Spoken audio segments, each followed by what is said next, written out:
vezes as coisas, como acabamos de cantar, correm mal. Muitas vezes as coisas correm mal. Eu creio que é comum, quando as coisas correm mal, o crente procurar o Senhor. Ora, clama, pede por alívio. Às vezes, Deus alivia logo a situação e ficamos muito gratos. Às vezes, demora um bocadinho e nós sofremos com alguma ansiedade enquanto esperamos que a situação melhore. Mas, por vezes, em resposta ao nosso clamor, para que a situação seja aliviada, ela ainda fica pior. Ela ainda fica pior. E então, como entender? O que fazer quando isto acontece? Moisés vai ter que aprender esta lição, irmãos. E nós vamos para o nosso livro de estudo atual, Êxodo capítulo 5, e vamos ver que realmente, antes de melhorar, a coisa vai ter que piorar. Vamos ler, irmãos. Está lá, Êxodo capítulo 5, a partir do versículo 1, diz assim: E depois foram Moisés e Arão e disseram a Faraó: Assim diz o Senhor Deus de Israel: Deixa ir o meu povo para que celebre uma festa no deserto. Mas Faraó disse: Quem é o Senhor cuja voz eu ouvirei para deixar ir Israel? Não conheço o Senhor, nem tampouco deixarei ir Israel. E eles disseram: O Deus dos Hebreus nos encontrou, portanto, deixa-nos agora ir caminho de 3 dias ao deserto para que ofereçamos sacrifícios ao Senhor, e Ele não venha sobre nós com pestilência ou com espada. Então disse-lhes o rei do Egito: Moisés e Arão, por que fazeis cessar o povo das suas obras e das vossas cargas? E disse também Faraó: Eis que o povo da terra já é muito, e vós os fazeis abandonar as suas cargas. Portanto, deu ordem Faraó, naquele mesmo dia, aos exatores do povo e aos seus oficiais, dizendo: Daqui em diante não torneis a dar palha ao povo para fazer tijolos, como fizestes ontem e anteontem. Vão eles mesmos e colham palha para si. E lhes imporeis a conta dos tijolos que fizeram ontem e anteontem, nada diminuireis dela, porque eles estão ociosos. Por isso clamam, dizendo: Vamos, sacrifiquemos ao nosso Deus. Agrave-se o serviço sobre estes homens, para que se ocupem nele e não confiem em palavras de mentira. Então saíram os exatores do povo e seus oficiais e falaram ao povo, dizendo: Assim diz o Faraó: Eu não vos darei palha. Ide vós mesmos e tomai vós palha de onde a achardes, porque nada se diminuirá do vosso serviço. Então o povo se espalhou por toda a terra do Egito a colher rastolho em lugar de palha. E os exatores os apertavam, dizendo: Acabai vossa obra, a tarefa de cada dia, como quando havia palha. E foram açoitados os oficiais dos filhos de Israel, que os exatores de Faraó tinham posto sobre eles, dizendo estes: Por que não acabastes vossa tarefa ontem e hoje, fazendo tijolos como antes? Pelo que foram-se os oficiais dos filhos de Israel e clamaram a Faraó, dizendo: Por que fazes assim a teus servos? Palha não se dá a teus servos e nos dizem fazer tijolos, e eis que os teus servos são açoitados, porém o teu povo não tem culpa. Mas ele disse: Vós sois ociosos, por isso dizeis: Vamos, sacrifiquemos ao Senhor, e depois agora trabalhai. Palha, porém, não se vos dará, contudo dareis a conta dos tijolos. Então os oficiais dos filhos de Israel viram-se em aflição, porquanto se dizia: Nada diminuireis de vossos tijolos da tarefa do dia, no seu dia. E encontraram a Moisés e Arão, que estavam defronte deles, quando saíram de Faraó, e disseram-lhes: O Senhor atente sobre vós, e julgue isto, porquanto fizestes o nosso cheiro repelente diante de Faraó e diante de seus servos, dando-lhes a espada nas mãos para nos matar. Então tornou Moisés ao Senhor e disse: Senhor, por que fizeste mal a este povo? Porque me enviaste. Porque desde que entrei a Faraó para falar em teu nome, ele maltratou a este povo e de nenhuma sorte livraste o teu povo. Então disse o Senhor a Moisés: Agora verás o que eu hei de fazer a Faraó. Porque por mão poderosa os deixará ir, sim, por uma mão poderosa, os lançará da sua terra. Até aqui, irmãos. Sabemos que Moisés voltou, Deus o chamou, ele obedeceu, encontrou Arão, se apresentaram diante do povo, os líderes de Israel, os homens, os anciãos de Israel ouviram a mensagem, viram os sinais, acreditaram em Moisés e permitiram que Moisés e Arão fossem a Faraó em seu nome e em nome do Senhor. E é isto que acontece. Faraó era o título, como os irmãos já sabem, não é o nome próprio, era o título que os reis do Egito usavam. Faraó significava grande casa, era a ideia de alguém que apoiava ou que cobria todo o povo do Egito. E o Faraó era considerado filho de Ra, filho do Deus Sol.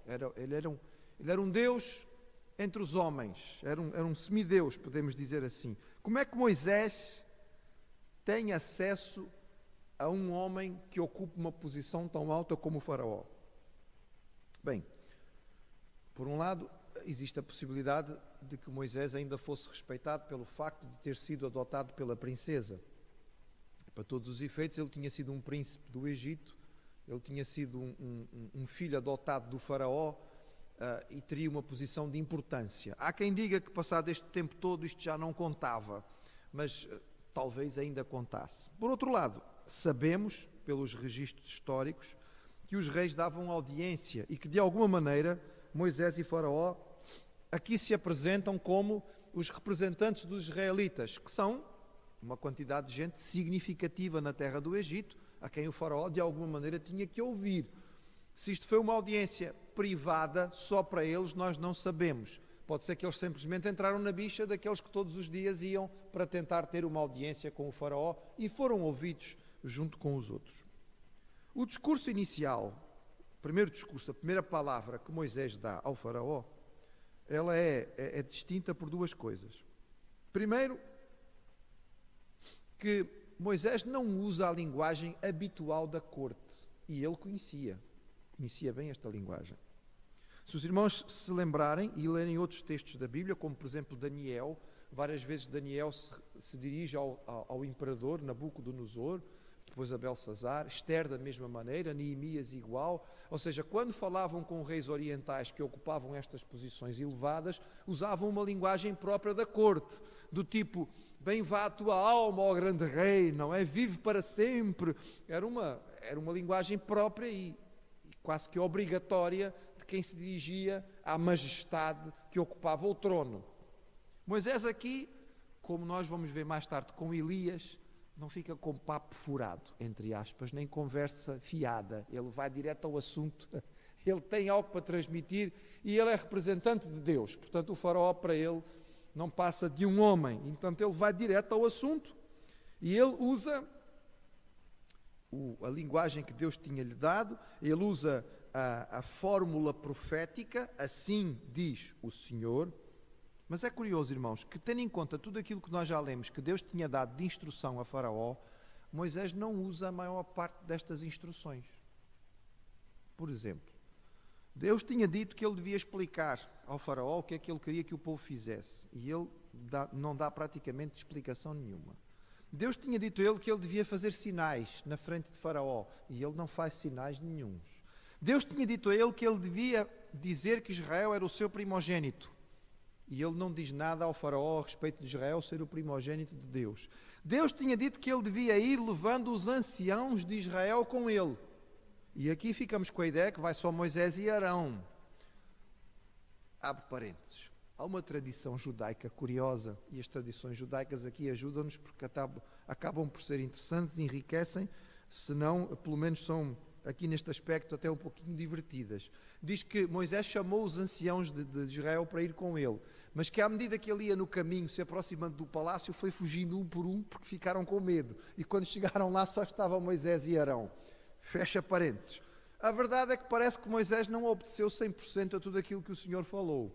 Talvez a situação fosse um pouco ansiosa quando ele chega finalmente à presença do Faraó e ele acaba por cortar muito daquilo que lhe tinha sido dito e vai direto ao assunto. Deixa o meu povo ir. Esta colocação é muito clara. Não se trata de um pedido, trata-se de uma ordem. O faraó não estava acostumado a ouvir ordens. E a expressão é muito clara, irmãos, porque alguém pode dizer assim, isto fica aqui ambíguo, parece que ele está a pedir apenas uma licença de uns dias para ir festejar. Mas, irmãos, esta expressão no seu original deixa claro que era uma ordem de libertação do povo de Israel. Não era só um pedido para eles irem cultuar. Eles tinham que ser libertos. E a razão para serem libertos é que eles iriam adorar o seu Deus. Mas não está aqui pedindo apenas licença para ir ao deserto e voltar. Não. Eles vão ser libertos da escravatura. Não há engano nenhum nesta expressão. E esta colocação não é um pedido feito a Faraó. É uma ordem. E qual é a resposta de Faraó? Versículo 2. Quem é o Senhor? Atenção, irmãos, esta é uma daquelas vezes em que a nossa tradução não ajuda. Seja no versículo 1, seja no versículo 2, onde o irmão tem a palavra Senhor, a palavra no original é Yahvé, Jeová, certo? É o nome próprio que Deus deu a Moisés e disse que era esse o nome pelo qual ele devia ser conhecido. Notem bem, Faraó é um politeísta, ele acredita na existência de muitos deuses. E certamente ele já ouviu falar nos deuses dos hebreus. É um povo importante que habita no meio dos egípcios, são os principais servos dos egípcios nesta altura. Ele sabe que eles têm um Deus. Para ele é um Deus menor. Mas provavelmente este nome Jeová ele nunca ouviu. E a pergunta aqui dele é exatamente esta. Jeová. Não me lembro. Quem é Jeová? Não sei quem é Jeová, nunca ouvi falar esse nome. E depois é assim, se é um vosso Deus, um Deus de escravos, um Deus de um povo menor, de um povo que foi subjugado, um Deus que está longe da terra onde ele disse que ia tomar conta do seu povo e que permite que os seus se tornem escravos de um outro povo. Achas que eu vou dar importância ao que um Deus insignificante destes diz? E esta pergunta é curiosa, irmãos, porque podemos dizer que o resto do episódio que vai acontecer vai ser todo ele para responder à pergunta do faraó. Quem é Jeová? E ele vai ter aí um bom tempo de desagrado, um tempo bastante difícil para descobrir quem é Jeová. E no fim, quando ele mandar o povo de Israel embora, ele sabe muito bem quem é Jeová, mas nesta altura ele não sabe e ele despreza. É interessante nós percebemos aqui a ligação. Não conheço, logo não creio, portanto, não obedeço. Não sei quem é, não creio nele e, portanto, não vou fazer o que ele está a dizer. Ponto final, parágrafo. E começa aqui um confronto entre o Deus de Israel e os deuses do Egito. Entre eles, o próprio faraó. Lembrando que o faraó era considerado pelo povo como um Deus. Parece que Moisés entende que há alguma falha no seu primeiro diálogo. Na sua primeira palavra, ele não dá mais explicação, ele não explica aquilo que Deus tinha lhe dito para explicar. Então ele tenta uma segunda abordagem. Na sua segunda abordagem, ele é um bocadinho mais cuidadoso. Ele explica que Deus veio falar com ele e que eles querem ir caminho 3 dias ao deserto para poder oferecer os seus sacrifícios. E depois ele explica que o Deus deles é um Deus como todos os outros, num sentido de que é um Deus, no entendimento oriental, um Deus que tem que ser aplacado através dos sacrifícios, porque senão pode ficar zangado. E a desculpa, entre aspas, de Moisés aqui é um bocadinho esta: olha, este tempo todo que estamos aqui a servir ao teu povo e a ti, faraó, nós não temos tido liberdade para fazer os nossos sacrifícios. Quer dizer, há um tempo de paciência, o nosso Deus perdeu a paciência, faz muito tempo que nós não sacrificamos, nós temos que ir fazer o nosso sacrifício, senão Ele vai acabar por nos castigar por não estarmos a servi-lo. Portanto, nós precisamos ir ao deserto, era natural que eles precisassem se afastar um pouco, não é? Porque, afinal de contas, havia aqui um desentendimento e uma rivalidade, porque os egípcios desprezavam os israelitas e não iam querer assistir aos seus cultos e aos seus sacrifícios. Portanto, é natural que eles precisassem se afastar um pouco. Mas esta lógica toda de um Deus que tem que ser aplacado, senão vai castigar, não faz diferença absolutamente nenhuma para o faraó. A resposta dele é uma só. Vocês estão com pouco trabalho.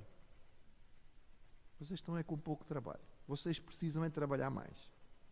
Esta expressão é interessante quando nós percebemos que ele diz assim, que vocês deixaram o trabalho. Os irmãos reparam, não é? Ele diz, vocês deixaram o trabalho. Vocês deixaram de fazer o que tinham que fazer. Ide às vossas cargas. Eis que o povo da terra é muito. Há algumas ideias aqui que estão subjacentes, irmãos, e que são interessantes. Nós podemos inferir deste texto, provavelmente, que o povo de Israel parou de trabalhar. A expectativa daquilo que Moisés ia fazer era tão grande. Eles creram na palavra de Moisés. Moisés chegou para eles assim, o nosso Deus veio ter comigo no deserto e disse que está na hora da libertação. E Ele veio para nos libertar. E eu vou lá falar com o faraó. E eu vou amanhã.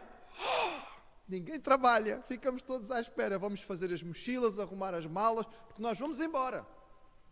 E o trabalho parou. Foi espécie de greve geral. E a informação chegou ao faraó. E lá vai o Moisés e o Arão. Apresentam-te diante do faraó e dizem, deixa o meu povo ir. Eu disse, deixa o povo ir? Deixa o povo ir. Que conversa é esta? Que conversa é esta? Chega aqui a informação de segunda... Pararam de trabalhar? Espera aí, vocês precisam de trabalho a mais. Este comentário do faraó parece interessante quando ele diz assim, o povo é muito. Nós percebemos o seguinte, irmãos, o povo de Israel se multiplicava. E havia uma cota de trabalho, que era uma cota de trabalho feita, vamos pensar assim, para 1000. 1000 dão conta deste serviço. Mas se o povo continua a multiplicar-se, às tantas não há 1000, há 1500. E aquilo que era trabalho que dava um bocado de esforço para 1000, para 1500 é leve. Basicamente é isto que o faraó está a dizer. Vocês multiplicaram-se, foi muito. E o trabalho começou a ficar leve demais. Então já acham que podem ter tempo livre para poder ir adorar o vosso Deus. Não pode ser. O que vocês precisam é mais trabalho. Porque eu não posso vos facilitar a vida.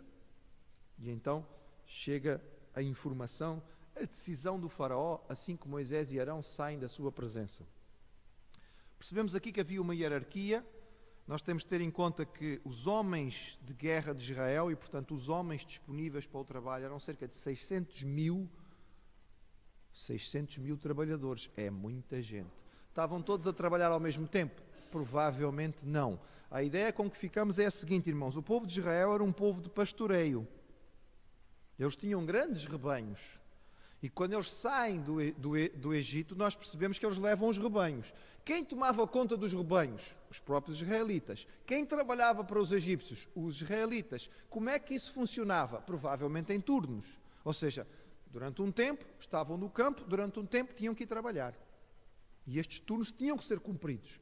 Para fazer o quê? Para pagar ao faraó o imposto devido à permanência de Israel na terra do Egito. Vocês estão aqui, estão a usufruir da minha terra, a terra é minha. E porquê que a terra é do faraó? E os irmãos podem dizer, pois, a culpa é do próprio Israel. Quem transformou a terra em terra do faraó foi José.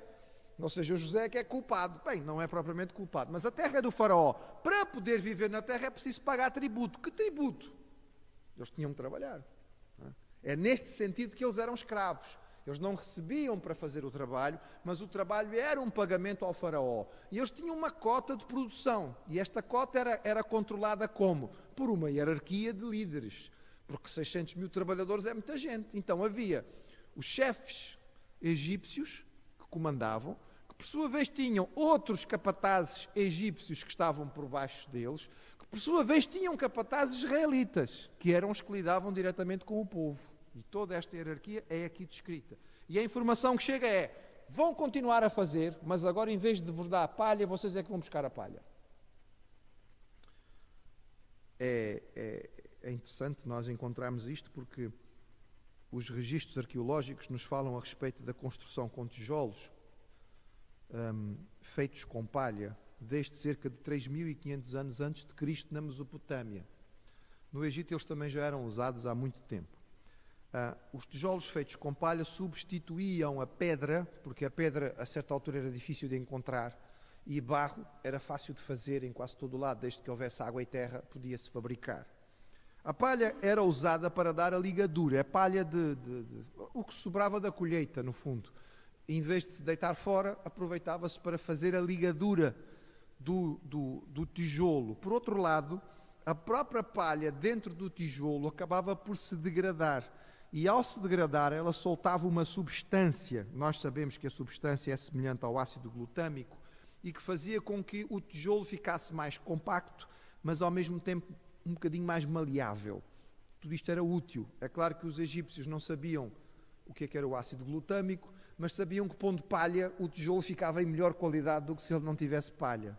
A maioria dos tijolos seria secada ao sol, mas é possível que também houvesse alguns fornos para tijolos. E nós temos esta informação clara a respeito de grandes construções feitas com tijolos, e exatamente nesta época que nós estamos a calcular com os irmãos e a trabalhar, por volta de 1460 a.C., sobre o faraó Tutmós III, que foi um dos grandes construtores. Sabemos também que uma das principais cidades que foi construída com a utilização destes tijolos foi Pitom, que é descrita logo no início do livro de Êxodo como uma das cidades construídas pelo povo de Israel. Ainda há mais uma curiosidade, irmãos, que é interessantíssima. Nos estudos arqueológicos feitos em Pitom, descobriu-se que os tijolos da parte de cima dos muros e das construções tinham menos palha do que os de baixo. O que dá a entender que aos poucos foi faltando palha. E a pergunta é, se calhar é uma prova arqueológica desta situação que está aqui descrita, porque às tantas eles já não arranjavam palha suficiente para fazer todos os tijolos. A ordem é simples e o objetivo é fácil. O que o faraó quer é que o povo fique de tal maneira ocupado que não tenha tempo para mais nada. Daí que ele diz, vão buscar a palha, mas fazem o mesmo número de tijolos. Era evidente que eles não iam conseguir, era óbvio. Até porque tinham que se espalhar para poder conseguir a palha. O risco que existia aqui para o povo de Israel é que não somente a situação ficava mais difícil para eles tinham mais trabalho para fazer, mas também que eles iam acabar por descurar do cuidado dos seus próprios rebanhos. E daqui a bocado eles estão a perder os seus animais e praticamente todo o povo de Israel está envolvido apenas em produzir tijolos para o faraó, o que certamente ia trazer um agravamento da sua situação. O faraó, então, castiga os capatazes. Evidentemente que ele não pode mandar castigar 600 mil trabalhadores, manda castigar só os chefes, porque ele sabe que se ele castigar estes chefes, por sua vez, vão complicar a vida dos outros, não é? Isto é uma cadeia, uma hierarquia, tipo dominó, uma coisa vai trazer a outra. E estes, ao serem castigados, não têm alternativa a não ser ir ao faraó reclamar, e vão. Eles são os chefes do trabalho. Chegam ao faraó e dizem, então, como é que pode ser isto? Nós somos castigados, fomos açoitados, porquê? Temos feito o nosso trabalho, se nós não estamos conseguindo cumprir a cota, é muito simples, é que agora não nos dão palha. E o faraó, irmãos, faz troça deles. Versículo 17. Vocês são preguiçosos. Preguiçosos é o que vocês são. É por isso que não ora com esta conversa de que vamos não sei aonde adorar o nosso Deus no deserto. Vocês precisam trabalhar. Se vocês começarem a trabalhar, vão perder esta mania de querer ir fazer não sei o quê, não sei aonde. Portanto, há aqui uma colocação bastante pesada sobre o povo de Israel. Ou seja, irmãos, vejam bem. O povo vive numa situação difícil. Clama ao Senhor por libertação. Mas antes que a libertação venha, a situação ainda piora. Antes dela começar a melhorar, ela ainda fica pior.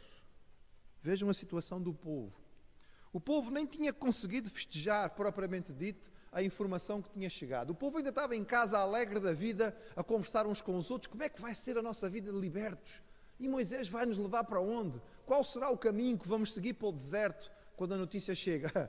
O faraó não somente não nos libertou, como mandou aumentar o trabalho. Amanhã temos que cumprir a mesma cota de tijolos, mas não vamos ter palha, vamos ter que ir buscar palha no campo. Como é que pode ser isto? Não é possível. E parece que, quando este grupo vai falar com o faraó, Moisés e Arão ficam ali na expectativa, né? Qual vai ser a resposta do faraó? E quando eles saem da presença do faraó, eles têm uma palavra de maldição para Moisés e Arão. Os irmãos vêm aí, é uma palavra dura. O Senhor atenta entre vós, ou seja, o Senhor que vos julgue.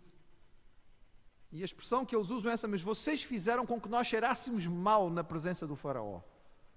Nós éramos, afinal de contas, os líderes do trabalho, até éramos tidos em boa conta. E neste momento o faraó nem sequer consegue olhar para nós somos mal cheirosos para ele. Vocês literalmente colocaram a espada na mão deles para nos matarem, porque a partir de agora eles vão ter a maior facilidade. Já nos espancaram, amanhã começam a matar-nos, é a coisa mais fácil. E encontramos uma das muitas orações bem sinceras de Moisés neste momento. Moisés vai ter com o Senhor, e se os irmãos lerem o livro, isso já, creio que certamente já leram, vem que Moisés de vez em quando faz umas orações assim muito sinceras. E eu acho muito interessante a pergunta que ele faz: Senhor, por que me enviaste? Eu creio, irmãos, que todo o profeta, todo o apóstolo, todo o pastor, todo o missionário que tem sido sincero ao Senhor, um dia já fez esta pergunta. Um dia vai à presença do Pai e faz esta pergunta: Senhor, por que é que me enviaste? Se é para ser assim, não era isto que eu pensei que ia acontecer. Se é para ser desta maneira, por que é que tu me enviaste? Era melhor se eu não tivesse vindo. Era melhor se eu não tivesse me metido neste trabalho. Como é que eu posso continuar assim? E eu creio que nós podemos nos identificar com Moisés na sua queixa e perceber mais uma vez que a Bíblia, não explicando todas as razões do sofrimento, nos convida a sermos sinceros e abrirmos o nosso coração ao Senhor. Porque o Senhor não se mostra zangado com as vezes inúmeras na Bíblia toda em que os seus servos abrem o coração e respondem. Nós encontramos, no entretanto, a resposta do Senhor no capítulo 6, versículo 1. E basicamente a resposta de Deus é a seguinte: eu sei o que está a acontecer e eu continuo no controle. Não vou-te explicar porque é que as coisas estão a ser desta maneira, mas eu sei o que está a acontecer, eu continuo no controle, eu não perdi a mão nesta situação e digo mais: vocês vão sair da terra e o faraó vai vos deixar sair, mas antes disso ele vai ter que sentir o peso da violência da minha atuação. Esta expressão que está aí, irmãos, mão poderosa, é essencialmente uma expressão em que Deus está a dizer que Ele vai agir com violência, Ele vai ter que agir de forma dura e pesada sobre o povo. E Ele usa duas expressões: deixar ir e depois lançar fora. A expressão deixar ir é uma expressão muito suave, é uma expressão assim do tipo permissão. Posso sair, professora? Oh, está permitido, tem à bondade. Eu permito que você saia. Esta é a primeira expressão. A segunda é mesmo rua. É bem diferente, não é? Uma é um aluno que pede por favor e o professor deixa-lhe sair da sala. A outra é que o professor expulsa o aluno da sala. São expressões diferentes. E ele diz: é isto que vai acontecer com vocês. O faraó não vai só vos dar permissão para sair, ele vai vos expulsar da terra do Egito. Mas para que isto aconteça, ele vai primeiro sentir a minha mão dura. O Senhor vai agir de tal maneira que o faraó não vai ter alternativa. Todos nós podemos viver situações em que as coisas parecem piorar antes de melhorar. Quando isto acontecer, irmãos, a resposta que Deus deu a Moisés pode ser útil para nós. Nem sempre nós vamos conseguir entender, mas devemos confiar que o nosso Deus é soberano. Devemos confiar que Ele sabe todas as coisas e que Ele não perdeu o controle da situação. Devemos confiar que o Senhor vai agir no seu momento, no momento certo, e Ele vai nos suprir de acordo com as nossas necessidades. Podemos dizer que inicialmente Moisés fez uma declaração de guerra ao faraó e o faraó respondeu com uma declaração de guerra também. Só que quando alguém decreta guerra ao Senhor, as consequências são complicadas. Na próxima semana nós vamos ver então como é que isto vai começar a correr.